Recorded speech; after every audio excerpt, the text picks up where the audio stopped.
He's Kyle. And this is Justin. And this is Dudes and Dingers. The first topic of conversation that we've kind of laid out in our agenda is scouting is hard.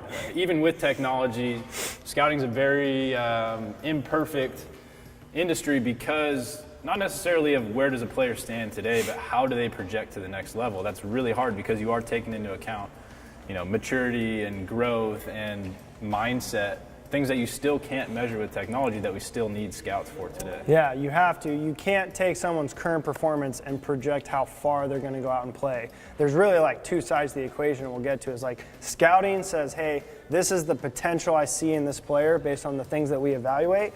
And then player development is a whole nother animal where your job in player development is to get that person to the next level and progress through the system and organically grow big leaguers that are going to succeed. So those are two separate things, although a scout can't necessarily like, there's a big leaguer, there's an opportunity to turn somebody into a big leaguer, and that's a big difference. Yeah, I really see like two phases. You've got identified that this player is a unique talent, and this is somebody that we want to hone in on to validate that he's an outstanding high school or college baseball player today. And the second piece is like, how would he project at the next level?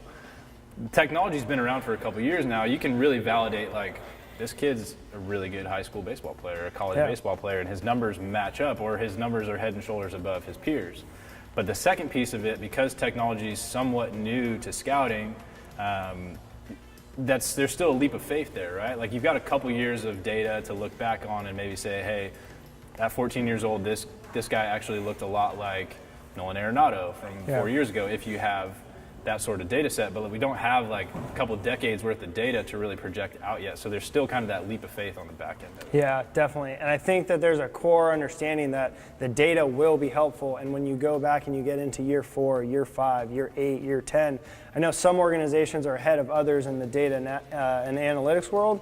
Once you have that information, it's going to be so valuable to go back and be coupled with that baseball experience that scouts have and that tenure that comes with it, and be able to merge those two things together into a cool thing.